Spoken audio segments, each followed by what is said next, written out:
Bom dia, eu me chamo Tamires Reis, eu sou a mãe que luta por justiça pela sua filha e hoje estamos aqui no segundo episódio da Jornada de Conhecimento do Abuso Sexual Infantil e Violência Infantil e hoje tivemos o prazer de receber a doutora Andresa Santana, advogada de mães e gestantes, especializada no enfrentamento à violência de gênero, nos direitos das famílias, violência obstétrica e racismo obstétrico. Seja muito bem-vinda, Andresa. Obrigada por estar aqui compartilhando conosco um tema assim doloroso para nós mães que estamos vivenciando essa luta e essa injustiça da justiça, né? Eu posso dizer brasileira, até levar meu caso a público, eu achava que eu era um caso isolado, sim, né? E eu ouvi muito isso de mães depois da denúncia. Eu também achava que meu caso era isolado e agora que você expôs, eu estou vendo que isso acontece com muita gente e de fato é uma falha, não sei se eu posso dizer que é falha, mas é um déficit do nosso sistema brasileiro mesmo, porque pelo que eu estou vendo e acompanhando das mães, é algo que vem acontecendo não só aqui na Bahia, mas em outros lugares do Brasil. Então seja inteiro, né? Então seja muito bem-vindo. O tema hoje é a quem protege a lei de alienação parental. A palavra é sua. Você falar isso é interessante, Tamires, porque é a importância da coletividade. Pra gente conseguir conversar com outras pessoas e principalmente entender espaços de acolhimento para conseguir falar. Porque também é uma estratégia do patriarcado e do machismo fazer com que a gente se cale, né, para que a gente não compartilhe as experiências e outras pessoas também aprendam com o que a gente está passando. Então, encontrar espaços em que a gente consegue falar sobre violência sofrida ou sobre o que a gente pensa sobre o que está acontecendo é muito importante para que a gente vá, como é que eu diria, trabalhando, né, no acontecido. Então a gente fala, né, sobre psicólogas, que são extremamente importantes para que a gente relate o que está passando. A gente fala sobre uma assistência jurídica também que entenda essas relações sociais existentes, porque não adianta você só ser advogada, você precisa entender tudo que está ali, né? A gente fala que não é só entender de lei, é entender das relações que existem ali, como a lei é aplicada de forma diferente para as pessoas, e também de espaços coletivos com mães, como esses espaços em que você tem estado e participado desde que você começou esse percurso árduo. Exatamente. Então você tem encontrado outras pessoas com quem você consegue se abrir, sem que a pessoa vire pra você e fale, não, acho que você tá inventando. Verdade. Acho que você tá louca. Será mesmo, Tamires? Não, porque são outras mulheres que entendem de verdade a sua dor. Quando eu chego no cliente, eu falo assim, olha, eu não entendo a sua dor, porque eu nunca vivi, mas eu posso tentar imaginar. Né? Porque a gente não sabe pelo que o outro tá passando, né? A gente tenta imaginar como aquilo afeta essas famílias. E quando a gente fala, né, da lei da alienação parental, a gente também precisa desse pensamento crítico com relação à lei, inclusive desde que essa lei foi aprovada e está em vigência no Brasil, lá em 2010, 2008, quando se começou o debate sobre essa lei aqui no Brasil. É uma lei que já tem 14 anos. Nossa. E que desde que ela entrou em vigor, advogadas e feministas, né, falam sobre as problemáticas da lei, que tem problemas desde a concepção e desde onde ela foi originada, que é a partir da síndrome da alienação parental, que não tem nenhuma comprovação científica da existência. A minha dúvida em relação a essa lei era... Porque assim, a grosso modo eu acho que é como nós mães, mulheres, né, que estamos vivenciando essa luta, nós pensamos que foi uma lei criada para proteger os pais abusadores. Sim. Porque pelo que eu estou vendo e pelos relatos que eu estou recebendo e acompanhando em redes sociais, muitas mães estão perdendo a guarda dos seus filhos por conta dessa lei. Então assim, qual foi o objetivo? Por que essa lei surgiu? Pronto. A síndrome da alienação parental foi um termo, né, criado pelo Richard Gardner, que é um psiquiatra dos Estados Unidos, e ele é um perito judicial, e ele fazia exatamente laudos técnicos justamente para a proteção de homens que eram homens acusadores. Então, a perspectiva era de proteção, dizendo que essas mães e essas crianças que acusavam esses pais colocavam na cabeça das crianças falsas memórias, né? Então as crianças, ele usava termos como lavagem cerebral, entende? Então as mães estão colocando na cabeça das crianças para que as crianças falem que aquilo acontece, mas e também trazendo essa perspectiva de que criança é um sujeito que não tem direito, né? Criança não pensa por si mesma, criança não sente, criança não sabe expressar o que sente. Então assim, é por isso que a gente fala que desde onde a lei foi originada já existem problemas. E aí o Brasil pegou isso, né, isso lá em 1980, nos Estados Unidos estava existindo um boom de divórcios ocorridos, então veio também essa perspectiva social, né, da época, e o Brasil importou isso para cá, quando a gente teve, né, a lei do divórcio aqui também, então houve a importação e aí os debates sobre mães que não deixavam as crianças chegarem perto dos pais. A gente percebe a utilização para crianças vítimas, né, de abuso sexual, mas também para aqueles pais que são completamente negligentes com as crianças, que não querem acessar as crianças, mas a partir do momento em que querem a qualquer tempo e de qualquer forma. Então se a mãe fala, agora não dá, é aquilo, você é a menadora, você não está deixando eu chegar perto do meu filho. Mas qual é o motivo? O que está acontecendo? Muitas vezes, inclusive a gente percebe até, Tamiris, violência doméstica. Sim. Então o pai que agride a mãe. Sim. A partir da agressão da mãe, aquela criança viu, aquela criança presenciou. É uma criança que vai querer realmente estar junto com esse pai? Não é. Então começa a recusar esse pai. Ah, mas você está fazendo alguma coisa. Não, a criança é um ser pensante. Ela sente, a gente subestima muito que as crianças percebem e sentem. Elas sentem, elas veem e elas não querem estar junto de quem agride a própria mãe delas. Então, assim, desde que, né, essa lei apareceu, foi importada para cá e desde 2007, 2008 vem os debates, foi meio que feito completamente a revelia de movimentos sociais que realmente protegiam mulheres e crianças, né? Houve uma única audiência pública sobre essa lei. O Conselho de Psicologia, inclusive, se manifestou contrário à aprovação da lei, né? Porque disse que precisa de um rigor científico, que síndrome de alienação parental não foi comprovada, que precisava de estudos mais aprofundados com relação a mães, né? E grupos de mães não foram ouvidos, grupos que protegem crianças também não foram ouvidos, mas pais, homens, né, separados, que traziam a necessidade dessa lei foram realmente ouvidos e a lei acabou sendo aprovada. E é por isso que a gente pergunta, a quem protege, né? A intenção dita com a lei é a proteção de crianças, mas será mesmo que protege crianças? Como protege as crianças? De que forma? E como esta lei está sendo utilizada dentro do judiciário para a perpetuação de poderes mesmo, como a gente estava conversando antes. Então são homens que acusam as mães de alienadoras e vai julgar homens. Exatamente. Então a gente percebe um pacto ali de poder entre eles, né? Vou proteger sim, porque pode acontecer comigo também. Às vezes não de forma inconsciente, mas inconsciente. E aí a gente traz a perspectiva de gênero para apontar que as mães são as barraqueiras, as mães são as aproveitadoras, as mães estão fazendo e acontecendo. As loucas. As mãos estão inventando. Por quê? Porque elas estão ressentidas, porque o relacionamento acabou. Um relacionamento que muitas vezes era maravilhoso, né? A base de porradas, xingamentos, agressões físicas, verbais, patrimoniais, de todos os tipos, mas estamos ressentidas porque esse relacionamento acabou e não estamos aceitando o novo relacionamento do genitor. É duro, viu? E você, vem naquilo de relacionamento abusivo, você não vai encontrar ninguém melhor do que eu. Por isso que você tá tão ressentida, porque eu não te quero mais. Exatamente. Né? Depois de ter feito toda uma agressão e todo como é que eu diria?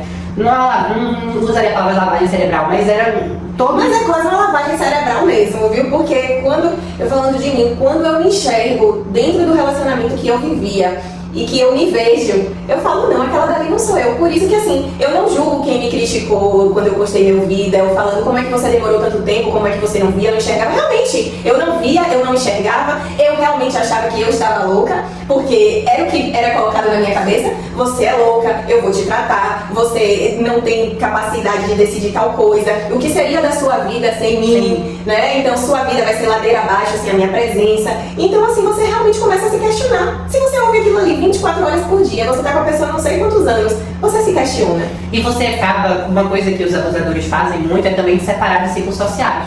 Você perde amigas, então você não consegue compartilhar o que você passa. Você é afastado também da sua família, então você não consegue sequer conversar com a sua mãe sobre o que acontece, com o seu pai, com o seu irmão, com sua irmã. Você não consegue conversar com pessoas de confiança sobre o que você passa. E se você tenta conversar, é aquilo, ela tá louca, ela tá colocando coisa na sua cabeça. Então, amigos, a gente tá junto há tanto tempo, tem certeza disso? Ela tá louca, ela quer separar a gente, ela tem inveja. Exatamente. É isso que mulheres ouvem. E é por isso também que a gente não critica o tempo de denúncia. Sim. A gente teve recentemente agora a denúncia de abuso sexual contra o ministro, né?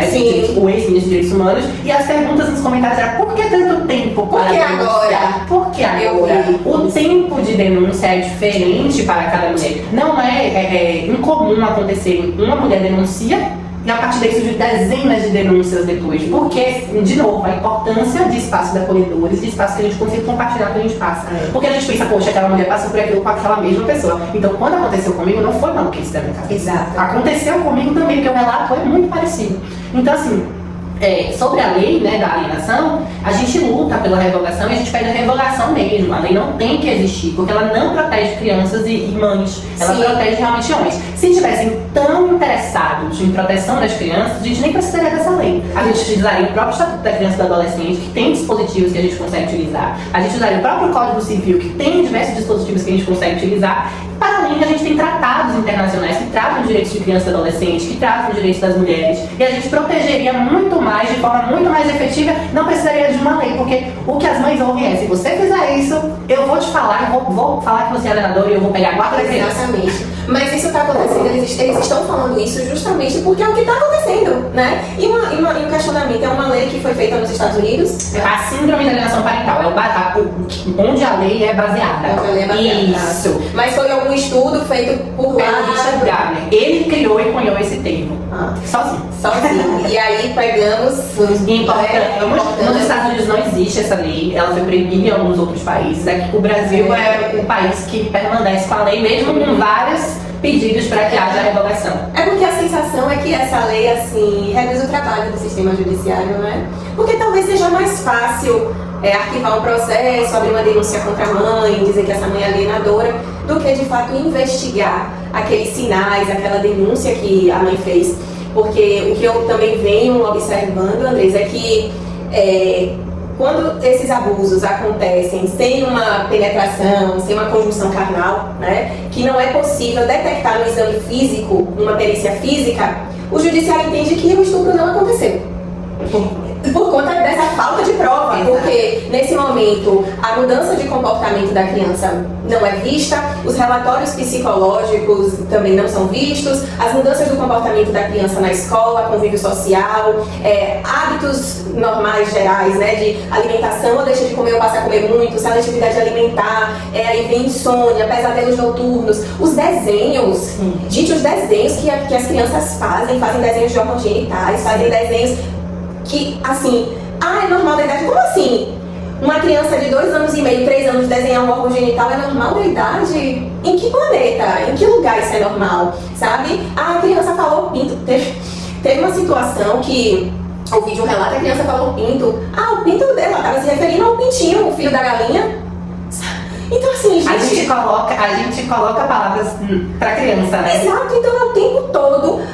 Campanhas na televisão, denuncie ao mínimo sinal. O Ministério Público tem uma cartilha de 10 sinais que, se um desses sinais aparecerem na criança, denuncie. É como se fosse assim: detectou, denuncie que a gente investiga. Era para ser assim. E eu fiz essa denúncia na minha época, 1 ano atrás, justamente por conta disso. Eu me senti acolhida, eu falei: não, vou contar com a Justiça, vou contar com o Ministério Público, vou contar com o governo, enfim, com a polícia para investigar, porque a minha obrigação, assim como da escola, da babá, de todo mundo que vivenciou, que presenciou alguma alteração no comportamento que era indício do que estava acontecendo, é que denuncie, que os órgãos competentes vão investigar. E não, quando você chega nesse órgão competente, quem passa a ser investigado é você.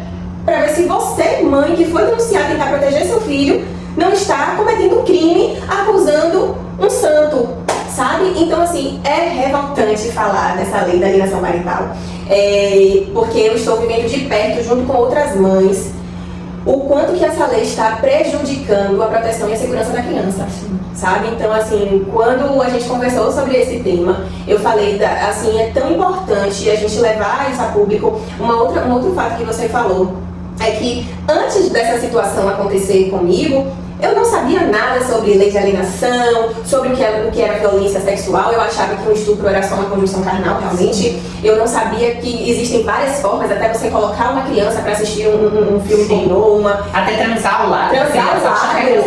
Exato, sabe? Eu não sabia, gente, que nada disso. E assim, não é dizer, que eu sou leiga, que eu sou... Não, eu sou formada, eu tenho acesso à internet e a tudo, mas eu não sabia. Eu estou tendo conhecimento de tudo isso do ano passado para cá. Então, assim, a gente precisa cada vez mais falar sobre esse tema, sobre esse assunto, para que a sociedade tome conhecimento. E depois que eu criei esse canal no YouTube, algumas pessoas disseram: olha, eu sei da importância, mas eu sinto muito, eu não vou me inscrever, porque eu não quero estar tendo acesso a esse tipo de conteúdo. Sabe? Me dói tanto ouvir isso, porque eu sei que isso não é importante para você, porque não aconteceu com ninguém do seu ciclo social, porque não aconteceu com ninguém da sua família. Mas isso tem acontecido exatamente dentro da sua família. A maioria dos casos, como no primeiro episódio, que a Mariana trouxe aqui dados estatísticos, acontece com o pai, avô, irmão, tio, é dentro da própria família, aquela pessoa que a criança confia, se sente segura. E que você também confia. E que a gente confia. Então, assim, como é que esse assunto não é do seu interesse? Você nem sabe se realmente isso não está acontecendo na sua família. Sim. É impossível da gente saber. E porque é tabu, né? É tabu a gente falar sobre, e a gente tem uma tendência de fugir de assuntos indigestos, né? Então, eu não vou ficar vendo sobre isso porque eu não tenho estômago para isso. Mas, poxa, se a gente precisa falar sobre informação, a gente precisa falar sobre os abusos, onde acontecem, como acontecem, é um dever de todo mundo que a gente está falando de direito de criança, que são seres completamente indefesos. E assim, trazendo isso que você falou, os desenhos, a mudança de comportamento, eu digo que criança fala, mesmo quando não verbaliza. Elas falam, a gente percebe que não está dormindo, a gente percebe que está falando, a gente percebe como está pintando, a gente percebe o interesse sobre alguma coisa que nunca teve antes. As crianças, elas falam, né? É a gente, nós adultos, que temos dificuldade de entender o que elas estão falando. Eu lembro que uma vez uma psicóloga falou assim, quando o filho de vocês começou a falar? E eu parei pra assessorar e falei, acho que meu filho sempre falou comigo. Perfeito, sabe? Ele sempre falou da forma como ele sabia, assim, mesmo com o olhar. A gente entende, porque a gente tá o dia inteiro com aquela criança. Então a gente consegue notar como quando aquela criança tem um olhar de desespero quando vê alguém. E quando a gente fala, não, a gente sente e a gente vai atrás, não é porque a gente é louca, não é nada disso, é porque a gente está o dia inteiro com aquela criança e a gente percebe mudanças sutis no comportamento daquela criança. Não quero abraçar aquela pessoa, não quero chegar perto daquela pessoa. Mamãe, vamos embora daqui agora, tem alguma coisa acontecendo, sempre que era uma pessoa que não estava comigo. O que está acontecendo? Às vezes pode até não ser abuso, mas alguma coisa aconteceu. Foi falado de alguma forma com aquela criança, alguma grosseria, alguma coisa aconteceu e a criança não está sabendo te falar. Isso parte também, eu entendo, né, de um entendimento de que crianças não são sujeitos de direito. Crianças não são seres pensantes. Então, tudo que a criança é aquilo que a gente ouve, né, pelo menos na minha época, que eu sou dos anos 90, a criança não tem querer. Não tem querer. Eu ouvi isso. Criança não tem querer, não. Ela vai forçada no meio do caminho, ela para de chorar. Exato. Criança não tem querer. Vai porque eu sou o pai. Vai porque eu sou. Quem manda sou eu. Quem manda sou eu. Então, você fica, né, pensando que a criança não sente as coisas, ela sente de novo, subestima as crianças. Mas também essa visão de que crianças são sujeitos de direitos é bem recente, né? Que o Estado da Criança e do Adolescente que antes não é. Então, assim, são mudanças e mudanças que ocorrem no judiciário e isso precisa ser acompanhado pelos juízes, pelo Ministério Público. E aí tá a importância, você falou, né? Tem cartilha do Ministério Público. Eu fui lá e senti que eu precisava ir atrás. Mas, de novo, a gente pensa que não adianta só existir o Ministério Público. A gente precisa que o Ministério Público, aqui não só fala o Ministério Público, mas o exército, né? Mas as delegacias, os policiais, todo o aparato judiciário precisa entender todas as problemáticas existentes no caso. Não é a mera aplicação da lei, é entender como aquela lei deve ser aplicada em cada caso e como perceber os sinais existentes ali. Então, assim, é importantíssimo ter advogadas que têm essa perspectiva de gênero no acompanhamento dessas denúncias. É essencial. É essencial. Quando você chega na delegacia, vai falar sobre um crime de gênero, vai falar sobre uma violência de gênero, o escrivão vai olhar pra sua cara e vai falar assim, como assim? Violência psicológica como? Como é a violência psicológica? Não vou colocar isso aqui, não. E aí você fala, como não vai colocar? Se tá lá na Maria da Penha, eu tô falando sobre violência, você quer o quê? O que você quer pra eu demonstrar isso? Quais as provas que você tem? Quais as provas que você quer que eu demonstre? Porque parece que às vezes eles querem que a gente tendencie a fazer o que eles querem que seja feito. Então, assim, uma advogada, desde a denúncia, ela já vai te guiando mesmo para como demonstrar essas violências. Quais provas a gente recolhe antes de chegar lá nessas instâncias? Para ir no Ministério Público, quais provas que a gente precisa ter? Porque não basta, infelizmente, eu vou falar isso, mas não basta a palavra da vítima. Deveria bastar. Essa é a minha maior decepção. Deveria. E principalmente que, assim, não existe o relato da criança que foi abusada. Não é levado em consideração, porque para a sociedade, para o sistema judiciário, a criança fantasia. Então foi tudo fantasia na cabeça da criança, o relato da criança não serve para nada. Então, assim, a gente se depara, e agora? O que é que a gente faz? Se os órgãos que estão ali para defender a criança estão dizendo que o que a gente tem não é o suficiente, vamos recorrer para quem? Para onde a gente vai? Para onde que a gente gente vai? O que É a no gente beco sem faz? saída, né? A gente fica no beco sem saída. As mães se sentem perdidas. Realmente. Porque se a gente vai denunciar, a gente pode sofrer represália. Se a gente não denuncia, a gente acaba sendo negligente pra criança. E aí, ou conivente, porque eu ouvi muito, você então foi conivente, sabe? Você deixou acontecer. Você deixou acontecer, você estava vindo e deixou certo. Aí a pessoa vai e denuncia, e agora é o quê? Qual é a desculpa, a justificativa? Agora você é caluniadora, difamadora e alienadora. Então, Acho que você tem que fazer. é sempre colocando taxinhas, né, nas mulheres, para que a violência ela seja perpetuada também dentro do judiciário. E a gente está falando de uma perspectiva de gênero. Se a gente coloca a perspectiva racial, isso piora, porque a gente traz os estereótipos também que são racistas. Como a preta raivosa, que é a barraqueira. A barraqueira. A aproveitadora, quando a gente coloca a classe, piora, porque eles são mãe pobre, o pai. E assim, tô falando pai rico e mãe pobre, mas eu também tô falando de relações, vamos lá, colocar os dois que são classe média. Sim. Ainda é classe média, aquela mãe com certeza vai ganhar menos do que o homem, porque os homens geralmente ganham mais. Quem fica em casa cuidando? A mãe. Quem perde mais oportunidades profissionais e acadêmicas? A mãe. Enquanto o pai, em 5 dias depois que a criança nasce, já está saindo para salvar o mundo. Então eles conseguem progredir financeiramente enquanto a gente fica em casa cuidando das crianças. Então, essa disparidade existe dentro de casa e famílias que estão ali na mesma classe. Então a gente também precisa entender a classe, né? Então, raça, preta raivosa, aproveitadora, tá lá fazendo barraco, dizendo que a criança tá sofrendo isso, gritando. Óbvio que às vezes a gente consegue gritar. Exato. É o que nos resta. O que nos resta, porque senão ninguém ouve, mesmo assim, ouvem ainda com desconfiança. Exato. E se a gente coloca a classe, é a aproveitadora. Exato. Então tá querendo lucrar em cima desse pai, porque esse pai é muito bonzinho, esse pai tem dinheiro, então ela quer tá criando provas para processar esse pai e conseguir dinheiro, pensando lá na pensão, pensando em legislação. Nossa, Andresa, você tocou num ponto interessante, assim, ou você vai sem provas e aí chega lá, você não tem provas, ou você vai cheio de provas, ela estava armando. Ela estava armando. Ela estava induzindo, ouvi isso também, ela estava induzindo ele a se descontrolar pra ela conseguir provar que ele é assim assado e poder tirar o dinheiro dele. Assim como eu também ouvi, quanto que você quer pra acabar com isso? Como assim quanto que eu quero pra acabar com isso?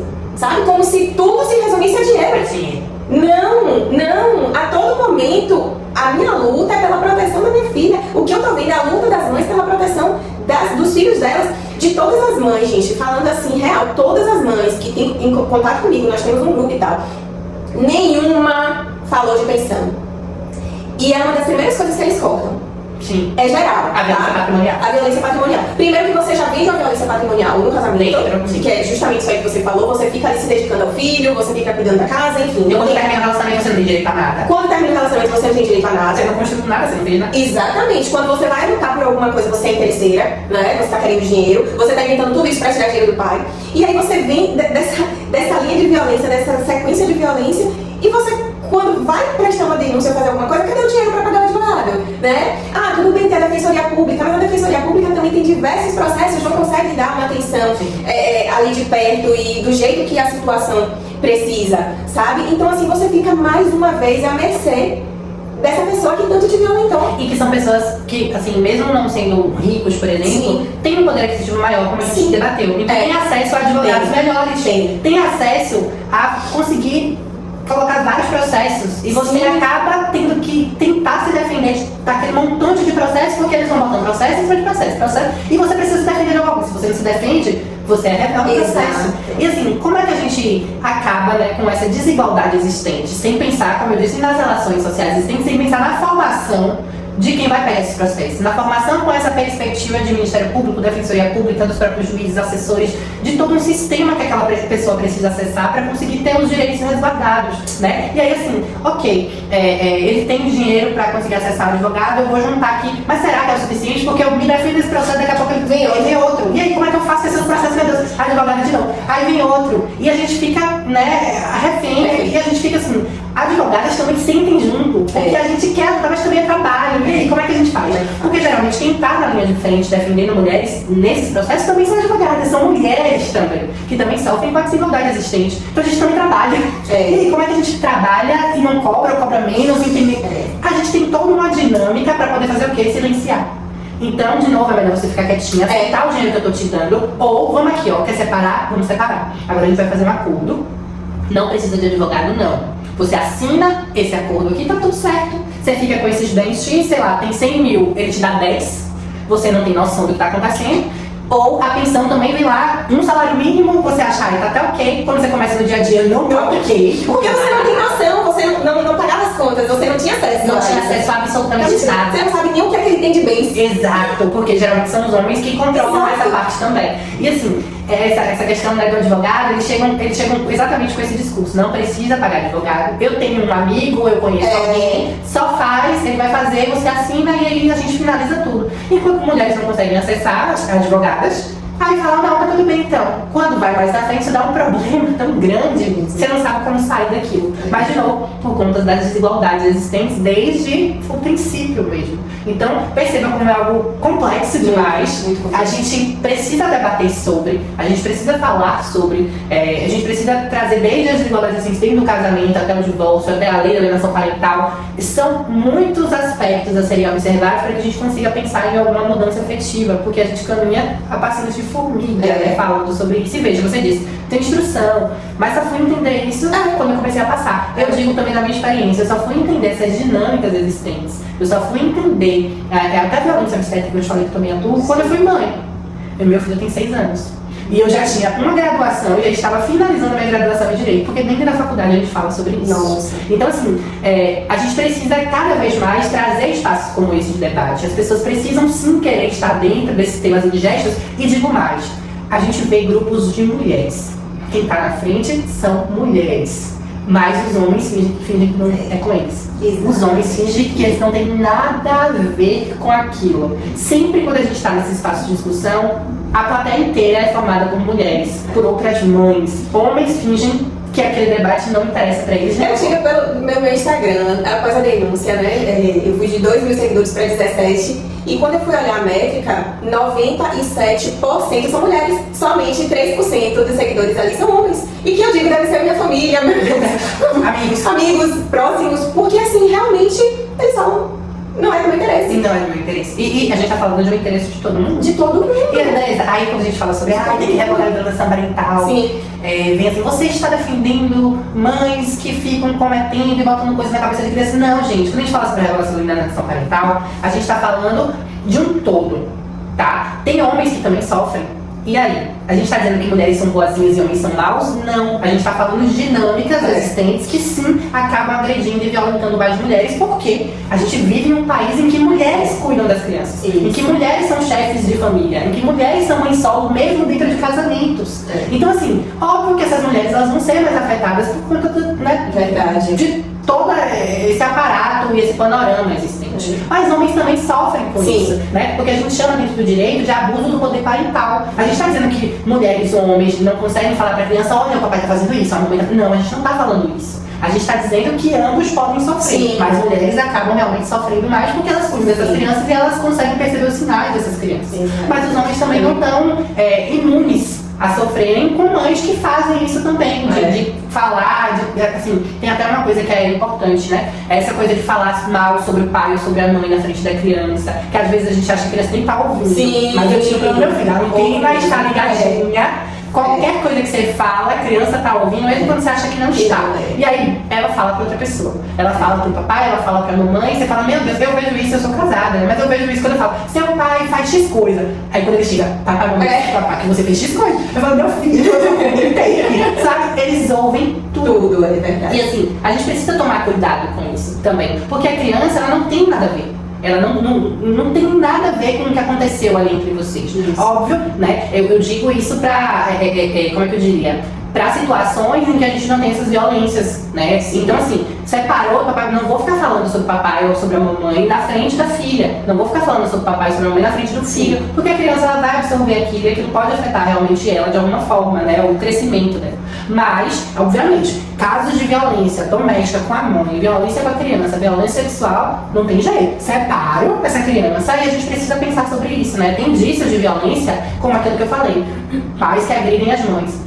O filho ou a filha vai querer ficar perto desse pai e dessa mãe? Não vai. E aí chega uma pessoa, é você que tá falando. É melhor você falar que é melhor ela vir comigo, ou ele vir comigo. Olha lá o que você tá fazendo. Não, a criança não é sempre pensante. Ela assiste o que tá acontecendo. Então, sabe, a gente precisa trazer esse debate para o público em geral, inclusive para homens, avós, avós, todo mundo, para entender sobre isso e conseguir também perceber os sinais, porque a gente tem lá na Constituição, a gente tem lá no ECA que é dever de todo mundo proteger crianças em risco, em possível exposição de violência. Então, assim, é um dever de todo mundo, não só das mães, mas parece que a gente luta sozinha, né? Parece, a sensação é que a gente luta sozinha, porque assim, a rede de apoio que a gente tem, na hora que fica ali te sinalizando, ó, fez isso, ó, fez aquilo, mas quando você parte para tomar uma atitude, ó, não foi bem assim que eu falei não, você deve ter entendido errado, mas será que naquele dia ela não quis ir porque ela estava com sono? Aí eu falei, mas foi você mesmo que disse que ela esperneou, dizendo que não queria ir, como é que agora você está questionando, sabe? Então assim, as pessoas te sinalizam, mas quando você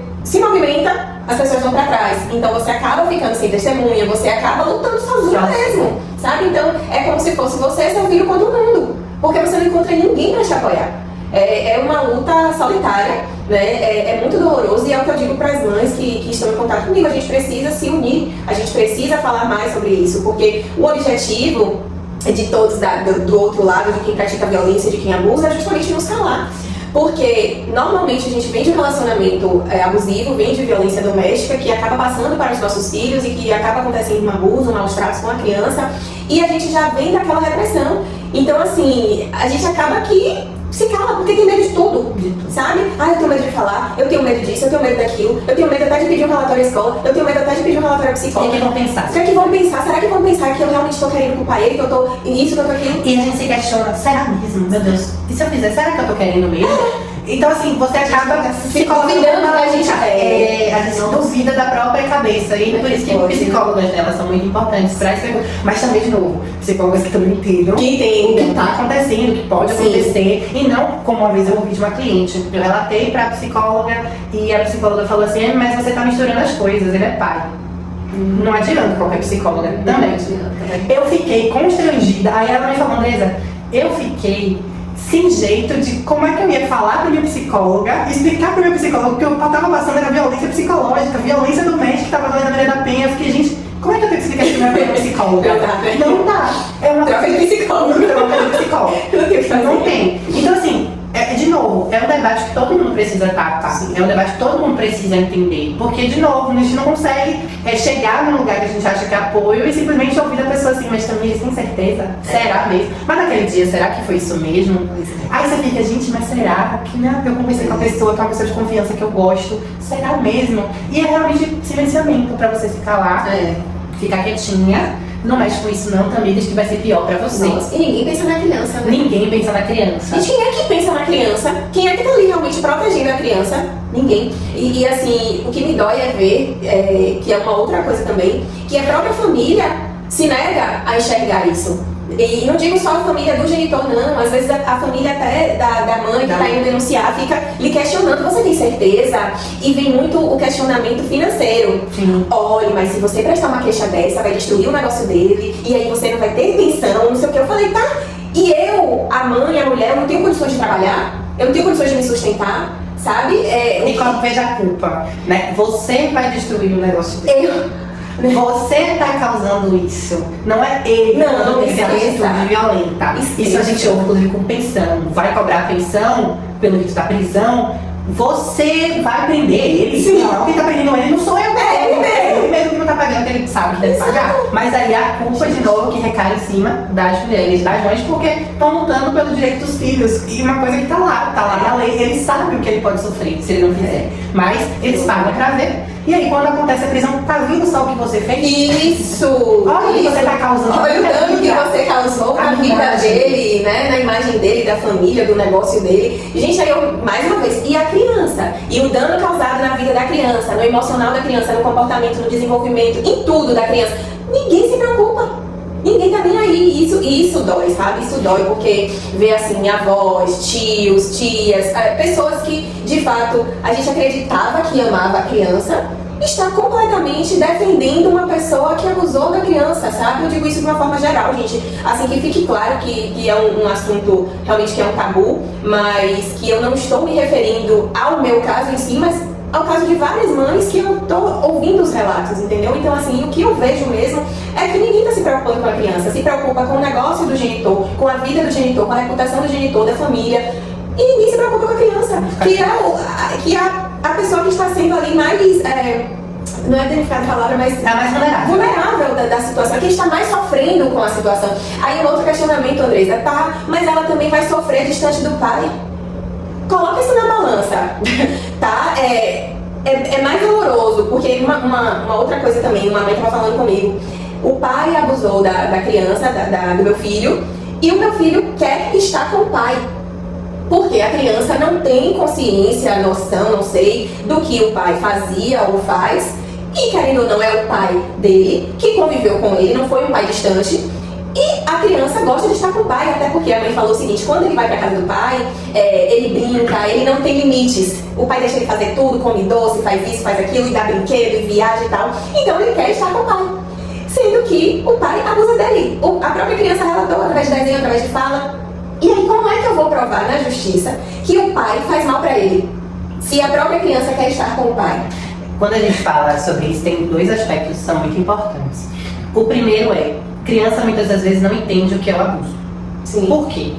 São crianças. Sim. Então não entendem o que é o abuso, não entendem como funciona. Muitas das vezes, os familiares, as pessoas que cometem, trazem como brincadeiras. Isso. E as crianças normalizam aquilo, então para elas acaba sendo normal. E aí, tá com o papai, aí ele faz tal brincadeira. Aí você percebe, como assim, que brincadeira é Isso. essa? E aí você entende o que está acontecendo ali a partir de mais para a criança é brincadeira. Por isso que é importante também falar sobre educação sexual dentro das escolas. Óbvio, eu não vou falar da educação sexual como eu falaria para vocês. Sim. Mas eu vou falar na idade, eu vou falar, né, nas partes íntimas, como a gente fala lá em casa. Parte íntima aqui, ali, Isso. não pode. Por que não pode? Porque é uma parte que é íntima, é uma parte que é sua, é uma parte, sabe? Então a gente precisa explicar para a criança de acordo com a linguagem dela, para que ela entenda e qualquer coisa ela consiga sinalizar para a pessoa de confiança, para a mãe, para a avó, para o pai. Sabe, para conseguir falar sobre isso. E tem outro aspecto importante que é vai justamente na linha do que a gente tem falado. Quem fica em casa cuidando da criança é a mãe. Uhum. Então é a mãe que cobra dever de casa, é a mãe que cobra que coma coisa saudável, é a mãe que cobra tomar banho, é a mãe que cobra pra escola, é a mãe que cobra tudo isso. O pai não, o pai é o legal, o pai é o que passa o dia inteiro fora de casa, chega de noite e vai brincar com a criança, botar pra dormir. Então o pai ele é legal, ou passa o dia inteiro com aquela mãe extremamente sobrecarregada a semana toda, a mãe cobrando, vai pra escola, vai escovar o dente, vai deixar o cabelo, vai arrumar o seu quarto. Então no final de semana vai pra casa do pai, a casa do pai tem nada disso. Por quê? Porque é um pai que não passou a sobrecarga emocional, física e psicológica que é cuidar de uma criança por 5 dias. Ele pega no sábado 8 da manhã e devolve no domingo 18 da noite. Então a criança quer estar naquele espaço que muitas das vezes, inclusive, o pai deixa fazer tudo justamente pra criança não encher o saco. Então assim, vai lá pro videogame, vai lá brincar, vai lá fazer qualquer coisa que você quiser, só me deixa em paz. Né? Porque eles fazem isso. Ou, né, eles têm visão também de cuidar. Sim. Então vou pegar final de semana e insistem pra aquela convivência quinzenal pra poder fazer o quê? Pega e entrega pra avó. Acontece mesmo. Pega e entrega pra nova esposa. Exato. E sai, vai fazer, sei lá, vai lavar o carro, vai beber com os amigos. Enquanto aquela outra mulher tá de novo sobrecarregando. Então é o pai legal que chega com presente, que chega com sorvete, que chega com doce. Então a criança quer estar naquele ambiente porque ela não entende o que tá acontecendo. Eu também quero. Quem não quer, né? Quem não quer ganhar presente, comer doce, jogar videogame, não fazer nada, não tem obrigação. Não tem obrigações, nem ninguém cobrando. Aí a mãe é chata e o pai é sempre legal. Então é difícil realmente demonstrar essas coisas. E é por isso que a gente precisa de estudos psicossociais também dentro do processo. Para entender o que está acontecendo, conversar com essa criança com o aparato necessário, visitar aquela casa, conversar com esses pais. E também, de novo, não adianta só ter psicólogo, assistente social, sem que eles entendam o que pode estar acontecendo ali e entendam também as problemáticas existentes ali e como as coisas podem se dar. Né? A gente tem um conselho tutelar, por exemplo, que nos últimos anos tem sido tomado por fundamentalistas. Né? É a eleição e aí pessoas fundamentalistas estão lá se candidatando e a gente não fala sobre a eleição de conselho tutelar, por exemplo. E aí quem está falando são os fundamentalistas evangélicos que estão chegando lá, não dizendo que todos são, tá, gente? Mas de pessoas que não entendem a proteção da criança e aí vão lá, se elegem e a partir daí aquele conselho tutelar fica um lugar que não protege crianças, protege os próprios interesses existentes, né? Quantos casos a gente não tem no Brasil de crianças e de mães e pais que buscaram o conselho tutelar atrás de ajuda, inclusive de próprias crianças que foram atrás do conselho tutelar atrás de ajuda Muitos casos. e não tiveram a ajuda dos conselheiros porque imaginaram que a criança estava inventando, que a criança estava, né, imaginando. Essa questão do conselho tutelar tem sido um problema também. Eu não tive problemas com o conselho tutelar não, mas algumas mães tiveram problemas sérios com o conselho tutelar aqui em Salvador. E assim, a gente vê que é um déficit estrutural mesmo de diversos órgãos, né? Que vai desde a porta de entrada até chegar ao último nível, a um juiz, a um desembargador, sei lá, o Ministério Público. Mas uma coisa que você estava falando aqui antes da gente começar sobre essa questão da importância de você já ir, não prestar uma queixa, porque a minha ordem de ida foi primeiro ao conselho tutelar, depois eu fui para a delegacia e por aí vai. Mas teve outras mães que primeiro foram para psicóloga, que primeiro foram no MF, enfim, né? Eu não sei, eu acho que não existe um fluxo, né? Correto de porta de entrada. Assim, não.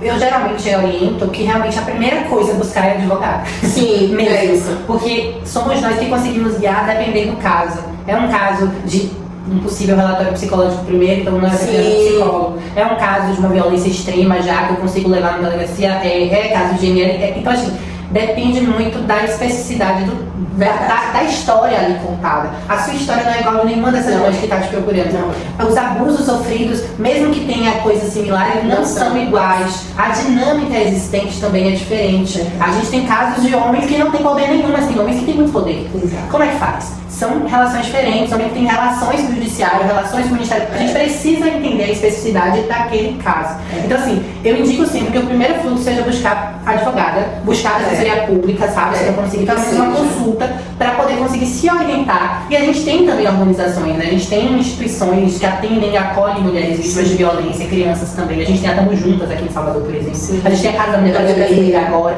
Então, assim, busque locais em que vocês consigam orientações. Para entender o que fazer, para não acabar fazendo um fluxo que não seja benéfico mais à frente, como a gente conversou antes. Fui no criminal, aconteceu isso no criminal, o Ministério Público não entendeu, o Ministério Público não viu prova, o juiz também não, e aí arquivou, ele fez o quê? Pegou toda aquela denúncia, aí jogou na família e disse, olha lá, inclusive o Ministério Público, o juiz, o delegado, disse que não tem muitos casos assim, gente, muitos, para não dizer assim, 95% dos casos, mas tem acontecido muito isso.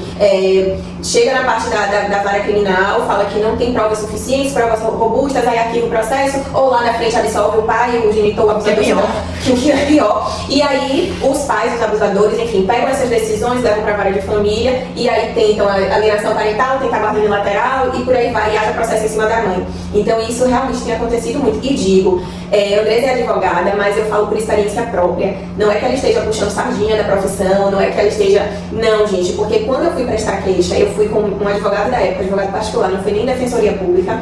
Defensoria Pública eu fui depois por causa que a verba realmente acabou, eu já estava em situação financeira deplorável, porque eu vinha de um relacionamento que existia violência patrimonial.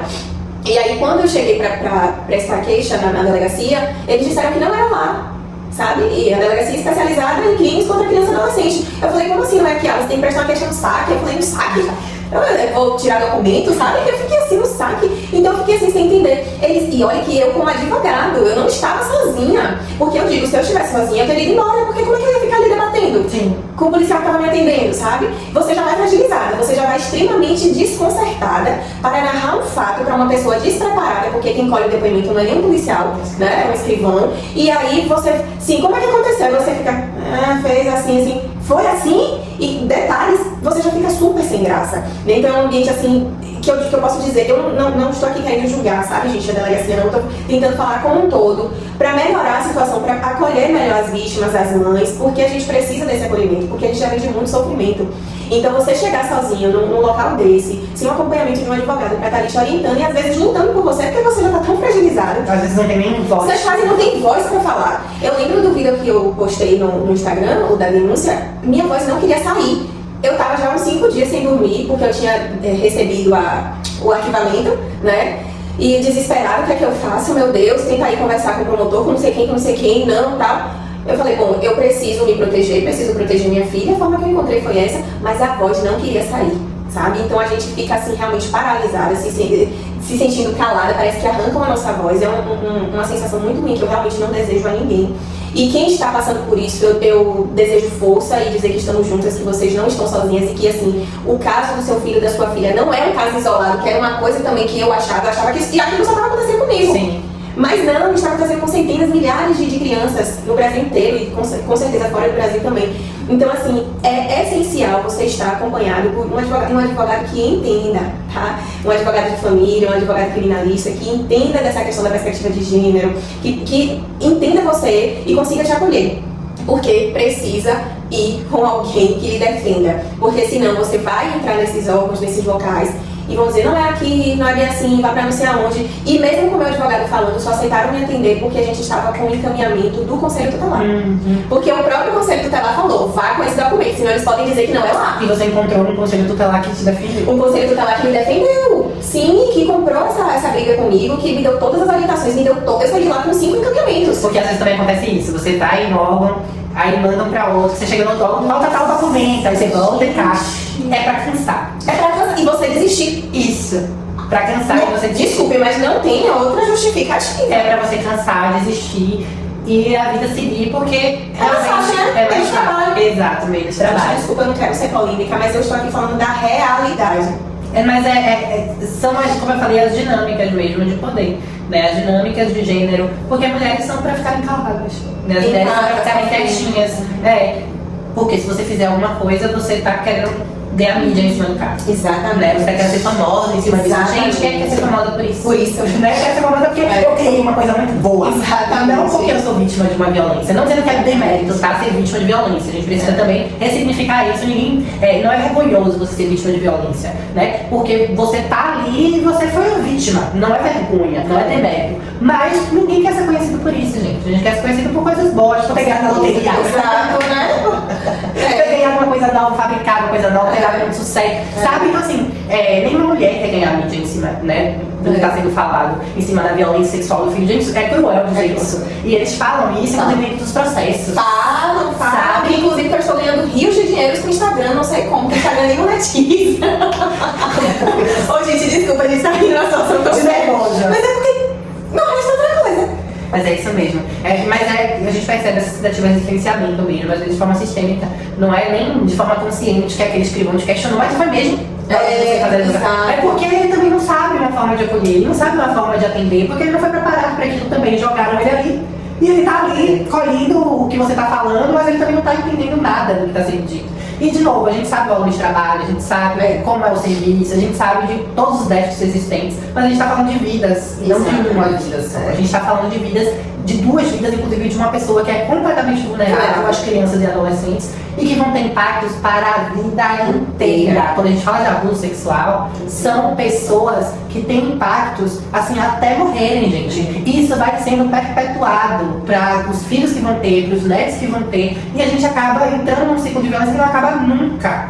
Então, assim, a gente precisa ter um mínimo de preparação para atender esses casos, para conseguir acolher essas mulheres e falar assim, olha, não entendo, como eu falei, não entendo a sua dor, porque eu nunca passei por isso, mas posso tentar imaginar como você tem se sentido, e você não está só. Às vezes o que as mulheres querem ouvir é isso, você não está sozinha, a gente vai fazer o possível para tentar suavizar o que acontece. E eu digo sempre para as clientes assim, não sou Mulher Maravilha, não posso prometer que a gente vai ganhar, que a gente vai conseguir, né, tudo, mas posso dizer que a gente vai lutar juntas, sabe? Que eu vou fazer o máximo para suavizar o que você passa, para minimizar o que você vai passar e não te revitimizar dentro de um processo judicial, de um inquérito policial. Vou fazer o máximo para isso, mas infelizmente não depende só de mim. Só que você precisa entender que você não está sozinha e o máximo que eu conseguir fazer eu vou. Então, essa importância de falar sobre, essa importância de ter informações constantes sobre isso, porque a gente também se desatualiza. Sim. A gente também, às vezes, erra na hora de fazer alguma coisa. A gente também, às vezes, questiona. Foi mesmo? Sim. Sabe? Aí você pensa, poxa, eu tô questionando essa mulher. Mas, às vezes, na tentativa de entender o que aconteceu melhor ali. Porque somos seres humanos, né? Mas, assim, eu digo que é um trabalho que é árduo, mas quem tá dentro da área é porque gosta muito de estar dentro. Não é que a gente goste de ouvir os relatos de violência, não é que a gente goste de atender as mulheres, mas a gente gosta de ser um local de acolhimento para elas, de elas olharem para você e falar assim, poxa, Andresa, ainda bem que eu conversei com você e eu realmente não estava louca com tudo que eu passei. Isso. O que aconteceu realmente aconteceu e tem acontecido, então eu preciso de ajuda. E a gente fala, né, que a advocacia com essa perspectiva de gênero, de raça, de classe, é algo essencial mesmo, para que a gente consiga mudar o mínimo dentro do judiciário, porque advogados são realmente operadores dessas leis existentes. Como eu disse, não é só aplicação, a gente precisa entender o contexto da aplicação dessa lei. A gente precisa entender que uma mulher não vai sofrer a mesma coisa que um homem, uma mulher preta, uma mulher indígena, não vai sofrer da mesma forma. São aplicados de forma diferente. Uma mãe não vai sofrer a mesma coisa que uma mulher que não é mãe. O sofrimento é outro. A gente pensa também nos filhos, em como é que vão ficar, como é que eles vão lidar, enfim, como é que vai ser com o meu filho, como é que ele vai crescer com isso, sabe? Então, assim, quando a gente fala de vítimas, né, de violência doméstica, por exemplo, a gente também fala das crianças, porque, e feminicídio. As crianças são completas vítimas ali também. É verdade. Porque elas ficam órfãs, e aí? Né? A gente fala sobreviventes da violência doméstica. Então percebam, mesmo quando a gente não tem uma violência, eu já ouvi algumas pessoas falando, mas ele era um ótimo pai. Não era não, gente. Um pai que violenta a mãe, ele não é um bom pai em lugar nenhum. Ele é um pai que violenta a mãe na frente dos filhos. Ele não vai ser um bom pai em lugar nenhum. Ah, ele era ótimo, não é, gente. Ele nunca deixou faltar nada pra criança. Meu Como Deus, assim? como se... Porque tudo se resume a dinheiro. Dinheiro. Ele é um excelente pai e logo em seguida vem, nunca deixou faltar nada para a criança. Né? Então, assim... Você pode sofrer qualquer coisa. Qualquer coisa. Mas se ele estiver ali pagando... Se ele estiver ali. Aí, para a sociedade, para as pessoas, ele é um excelente pai. Exato. É muito doloroso isso. E tem crueldade, né? A gente percebe como é cruel, porque de novo vai ser empenhado para tiver silenciamento mesmo. Exato. Para que você se cale. Ah, mas vai mexer nisso não, ele é ótimo pai. Ele vai pagar até a pensão. Imagina. Ele até liga pra criança, pergunta como pai. O básico. O básico. O que precisa ser feito para desempenhar a sua função de pai. Porque a gente fala que pai não ajuda, pai é pai. Né? Exato. Então, assim, se a gente não consegue entender, se a gente não consegue acolher, se a gente não consegue demonstrar caminhos, e eu não vou, mas a gente não é aquele tipo de advogado que você vai fazer denúncia assim, não. A gente apresenta os caminhos, olha só, o que está acontecendo é isso, a gente percebe isso e as possibilidades são essas. Vamos sentar e pensar juntas no que você quer fazer e no que você consegue fazer. Porque muitas vezes também chegam mulheres vítimas, crianças vítimas, e elas estão perdidas. Não sabem para onde vai, como vai, se vai, nem se vai. Né? Se questiona, será que eu vou, será que eu não vou? Então a gente dá os instrumentos, os elementos, as possibilidades, e não é comum não também. Se você atender hoje, elas pararem para raciocinar, daqui a 3 meses elas retornam. Andresa, eu acho que é melhor a gente fazer, ou Andresa, vamos pensar em outra possibilidade. O que eu faço, sabe? Porque elas encontraram um local de apoio, entendendo que a gente vai pensar juntos. Eu não vou fazer nada sem que você saiba. Eu vou fazer junto com você. Então eu quero que você se nutra, que você vá para psicóloga, que você venha comigo para que a gente consiga pensar juntas no que vai ser feito no seu caso, que de novo é um caso específico. Não é igual da sua irmã, não é igual da sua tia, não é igual de ninguém. É seu, porque você é única, a sua criança também é única. E então a gente precisa entender como é que funciona a cabeça de vocês dois para conseguir lidar com aquilo. E esse pai também, ele não é igual a nenhum outro. Né? Então, entender o mínimo é entender isso, para que a gente consiga acolher da forma devida. Bom, gente. Se deixar, a gente fica falando. Se deixar, a gente fica. Quando eu vou convidar alguém e tal, quantas vezes eu falo, o máximo que a gente vai tentar é 1 hora, mas assim, eu falo muito, eu acredito que você também. Eu falo bastante. Mas assim, vamos finalizar. Qualquer dúvida, vocês podem estar enviando a pergunta ou comentando no vídeo ou mandando para o Instagram da Andresa ou do meu, que aí eu passo para ela, você pode diretamente para ela, melhor ainda, porque aí vocês já trocam figurinhas.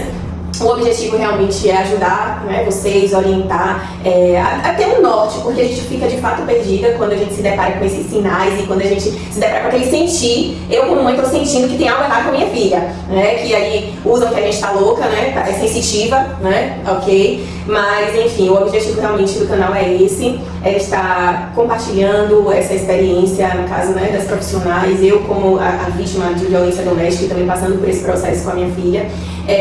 Acredito que a gente consiga atingir vidas e salvar crianças, né, com esse projeto. Eu só tenho a agradecer a presença da doutora Andresa Santana, tá? Muito obrigada pelo seu tempo, pelo esclarecimento, por essa luta na revogação dessa lei da alienação parental. Eu acredito que em algum momento vamos conseguir, porque as pessoas que estão conhecendo a quem de fato essa lei protege, né, que de fato não é a criança. Sim. Isso eu acho que já está mais do que claro para todos, só precisa chegar a nível do judiciário. E a gente tem projetos de lei para revogação, né, que andam e param. Então, assim, é lutar mesmo e falar sempre que for possível sobre isso. Durante a semana, eu vou postar a respeito da lei, porque eu tô fazendo assim, tem o tema no domingo, a gente libera o vídeo, e durante a semana a gente fica falando sobre o assunto, então o que você tiver de entrevista sua, sobre a lei, enfim, a gente vai ficar postando e compartilhando para que as pessoas conheçam, estudem, entendam, né? Para que não seja algo assim jogado ao vento. O objetivo não é esse, é que a gente realmente se aprofunde, tenha conhecimento e consiga lutar da forma correta, né? Para que essa lei seja revogada e que as crianças de fato sejam protegidas, né, desses abusadores. É só uma última coisa também, né, que eu falei, quando a gente fala sobre a revogação da lei, algumas mães vêm e falam, mas o pai faz também. Então, a gente precisa entender que a gente pede a revogação da lei, mas a gente tem instrumentos para poder proteger essa criança desse abuso do poder parental, que é o que acontece, tá? Então, assim, a gente não está dizendo que pais ou mães não podem começar a falar mal daquela pessoa na frente, sabe, xingar, enfim, para a criança também absorvendo aquilo, não é isso que a gente fala. Acontece, são relações de pessoas, né? Mas o que a gente fala é da problemática da utilização da lei parental nesses casos, né? A gente tem, como eu disse, instrumentos para poder proteger e cessar esse abuso parental e a gente precisa pensar junto sobre isso, né? Não tratar a lei, que é uma taxatividade, né? Então, a gente não tem o estudo necessário para isso. Era só para finalizar. Ficou claro. Oi, gente, eu acredito que sim, ficou muito claro. E a gente vai bater nessa tecla durante a semana toda, tá? E eu acredito que vamos conseguir. Pode demorar, mas vai conseguir, tá? Então até a próxima.